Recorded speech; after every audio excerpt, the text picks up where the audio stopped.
परिवार वित्त योजना क्या है? परिवार वित्त योजना के लिए महान विचार। अध्याय 1। सारांश। एक अच्छी और पूरी तरह से व्यापक परिवार वित्त नियोजन अभ्यास में आदर्श रूप से पूरे परिवार इकाई के सपने, लक्ष्य, संसाधन और जिम्मेदारियों जैसे आइटम शामिल होने चाहिए। मूल बातें विचार। यह सुनिश्चित करना है कि दीर्घकालिक योजना के लिए सभी संभावित आधार कवर किए जाएं। इस प्रकार परिवार को भविष्य की दिशा का बेहतर अवलोकन करना चाहिए।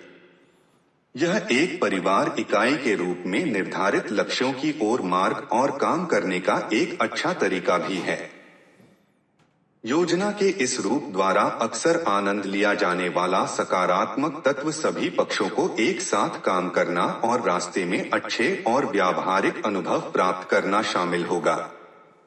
बहुत से मामलों में दीर्घकालिक और अल्पकालिक दोनों प्रारूपों में परिवार के बजट की योजना परिवार को करीब लाने में मदद करती है और रास्ते में हिचकी को संभालने में अधिक सक्षम होती है। परिवार वित्त नियोजन की मूल बातें आदर्श रूप से अवांछित आश्चर्यों के लिए एक आरामदायक छूट बनाने के तत्व को भी लेना चाहिए, जो परिवार के बढ़ने और विकसित होने के साथ साथ होने वाला लगभग निश्चित है। तैयार किए गए खर्चों के साथ परिवार को कैसे प्रेरित करें, यह सीखना भी एक और महत्वपूर्ण तत्व है जिसे नियोजन अभ्यास के साथ अनुभव किया जा सकता है। पूरा परिवार तैयार की गई वित्तीय योजना के अनुसार संबंधित जरूरतों और भोगों को अनुकूलित करना सीख जाएगा। परिवार की वित्तीय स्थिति पर चर्चा करने और स्पष्ट होने से प्रत्येक परिवार के सदस्य के साथ जिम्मेदारी की भावना पैदा करने में मदद मिलेगी। इस प्रकार परिवार की वित्तीय प्रतिबद्धता को प्रबंधनीय बनाने के लिए एक इकाई के रूप में सभी काम सुनिश्चित करना।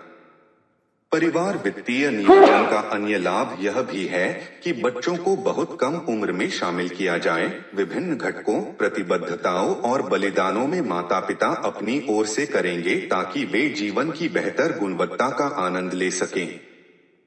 अध्याय 2। वित्तीय लक्ष्यों के लिए एक परिवार की बैठक को एक साथ रखें। सारांश। परिवार को परिवार वित्तीय नियोजन और लक्ष्य सेटिंग्स के कुछ स्तर पर शामिल करना सभी पक्षों, विशेष रूप से बच्चों के लिए फायदेमंद होगा, क्योंकि वे पहली बार देख पाएंगे कि परिवार को सफलतापूर्वक और आराम से चलाने के लिए क्या शामिल है। इसके बारे में बात करें। एक उपयुक्त और व्यावहारिक पारिवारिक वित्तीय योजना बनाने के लिए आवश्यक दृढ़ता और प्रतिबद्धता भी माता-पिता के लिए बच्चों द्वारा अपने बच्चों के साथ अपने श्रम के फल साझा करने की इच्छा के लिए एक नई प्रशंसा पैदा करेगी।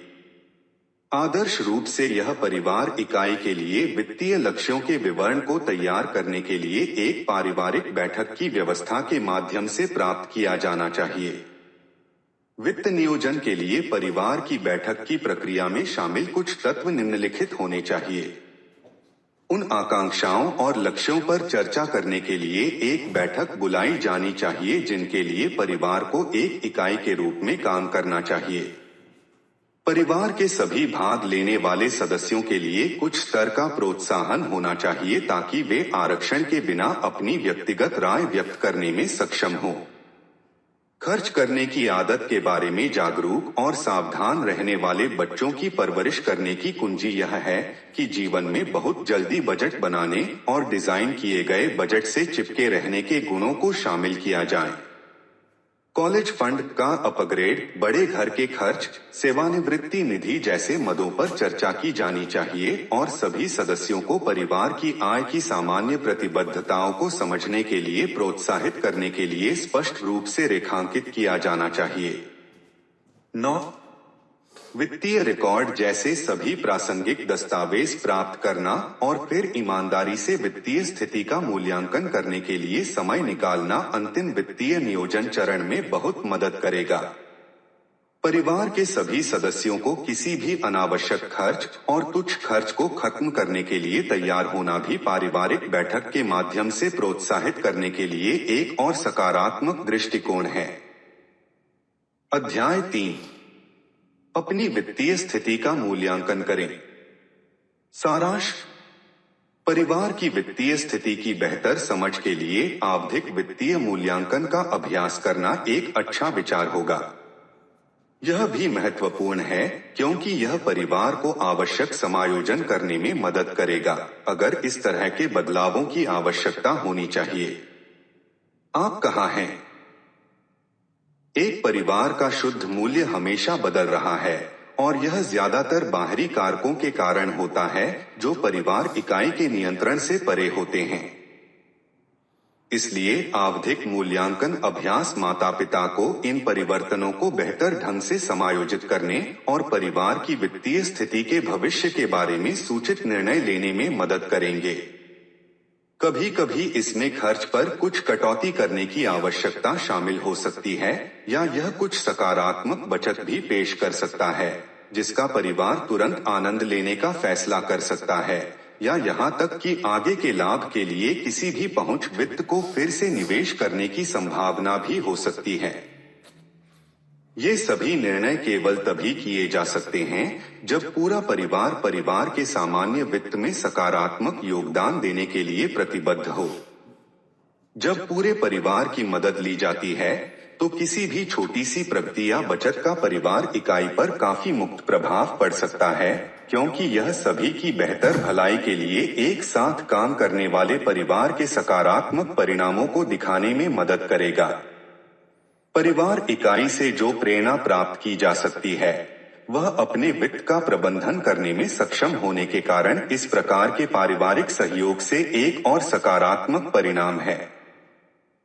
व्यक्ति और परिवार इकाई की वर्तमान वित्तीय स्थिति की मूल्यांकन प्रक्रिया के माध्यम से निवेश पर अन्य निर्णय किए जा सकते हैं। यदि वित्तीय स्थिति परिवार की वर्तमान खर्च शक्ति पर प्रतिकूल प्रभाव डाले बिना एक बड़े निवेश पोर्टफोलियो की अनुमति देती है तो ऐसे अवसरों को भुनाया जाना चाहिए। हालांकि सभी प्रतिबद्धताओं की तरह कुछ सावधानी बरतनी चाहिए ताकि किसी के स्वयं का विस्तार न हो। अध्याय 4 अतिरिक्त खर्च को खत्म करें। सारांश। कभी कभी परिवार की वित्तीय स्थिति पर मूल्यांकन किया गया है। यह पाया गया है कि परिवार को कर्ज में पड़े बिना आरामदायक कार्य करने के लिए कुछ बदलाव करने की आवश्यकता है। इसके लिए परिवार की वर्तमान खर्च करने की आदतों के गहन अध्ययन की आवश्यकता होगी और यह भी समीक्षा करनी होगी कि परिवर्तन कहाँ किए जा सकते हैं। अतिरिक्त चीजों से छुटकारा पाएं। अनुचित असुविधा और तनाव पैदा किए बिना अतिरिक्त खर्च को सफलतापूर्वक समाप्त करने के तरीके के बारे में निम्नलिखित कुछ सुझाव दिए गए हैं। शायद शुरू करने का पहला कदम एक सूची संकलित करना होगा कि आय कैसे खर्च की जा रही है। यह निर्धारित करके कि पैसा कहां खर्च किया जा रहा है। व्यक्ति या परिवार इकाई उन क्षेत्रों की पहचान करने के लिए एक टीम के रूप में काम करने में सक्षम होगी जहां कटबैक संभव और व्यावहारिक हैं। एक बार इन क्षेत्रों की पहचान हो जाने के बाद अगला कदम वास्तव में जल्द से जल्द बदलाव करना शुरू करना होगा ताकि तत्काल समग्र वित्तीय प्रतिबद्धताओं को कम किया जा सके। इसमें अनावश्यक खरीद और भोग शामिल होंगे जो अब पूरी तरह से आवश्यक नहीं हैं और तुच्छ माने जाते हैं। नियंत्रण में खर्च करने का सबसे प्रभावी और त्वरित तरीका यह होगा कि आप इच्छाओं के बजाय जरूरतों की सूची के साथ खरीदारी करें और सूची से चिपके रहें। इससे कोई फर्क नहीं पड़ता कि सूची में नहीं होने वाली वस्तुओं के लिए क्या सौदेबाजी उपलब्ध है। मनोरंजन में कटौती करना, खासकर जब यह महंगे तरीके से किया जाता है, अतिरिक्त खर्च को खत्म करने का एक और तरीका है। शहर में बाहर जाने के बजाय होम पार्टियों की व्यवस्था करें जहां हर कोई भोजन और पेय के लिए चिप्स करता है। यह न केवल मनोरंजन का एक साहसिक तरीका होगा बल्कि शायद कुछ शोर नाइट क्लब या महंगे रेस्तरां से बेहतर होगा जहां बिल वास्तव में ऑर्डर किए गए भोजन को सही नहीं ठहराता है। अध्याय 5 सस्ते मजा करने के तरीके खोजें। सारांश। यद्यपि कुछ लोग सस्ते मजाक के विचार पर उपहास कर सकते हैं, यह अक्सर सबसे सुखद समय होता है जिसे लोग अनुभव करने के लिए प्रमाणित करेंगे। विचार यह है कि पूरे प्रकरण के बिना इतनी बड़ी राशि खर्चीले बिना मजे करने में सक्षम होना है कि ऋण तैयार करने की संभावना वास्तव में बहुत वास्तविक है। मजा। बैंक को तोड़ने के बिना मजा करने के कुछ शानदार तरीके निम्नलिखित हैं। सस्ती मस्ती करने के लिए हमेशा घर पर रहना जरूरी नहीं है।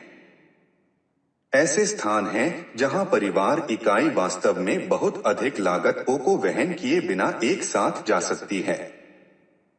सबसे लोकप्रिय तरीकों में से एक पिकनिक पर जाना होगा। घर से भोजन पैक करना लागत बचाने में पहला कदम होगा और एक ऐसे स्थान को चाटना जो सुरक्षित और अनुकूल दोनों है, फिर भी परिवहन लागत को वहन नहीं करने के लिए पर्याप्त है। प्रकृति वृद्धि पर जाना भी मजे करने का एक और सस्ता तरीका है। यहाँ परिवार इकाई एक साथ व्यायाम का आनंद लेने में सक्षम होगी और साथ ही बाहर और इसके सभी आकर्षक तत्वों की सराहना करना सीखेगी। यदि परिवार इकाई को पढ़ने का बहुत शौक है तो पुस्तकालय की यात्रा, जहां मुफ्त में पढ़ने के मजे का अनुभव किया जा सकता है, आनंद लेने का एक और विकल्प है। यह लागत प्रभावी होगा क्योंकि पढ़ने के लिए सामग्री खरीदना महंगा हो सकता है और वास्तव में उस लागत के लायक नहीं है जो यह लंबे समय में तैयार कर सकता है। उन लोगों के लिए जो सांस्कृतिक रूप से इच्छुक हैं, संग्रहालय और विभिन्न सांस्कृतिक प्रदर्शनों में जाना भी तुलनात्मक रूप से लागत प्रभावी होगा। पतंग उड़ाने, समुद्र तट पर जाना, पार्क में घूमना, आउटडोर गेम खेलना जैसी अन्य गतिविधियां सभी अच्छी और सस्ती हो सकती हैं, फिर भी महान परिवार निर्माण गतिविधियां शामिल हो सकती हैं। अध्याय 6।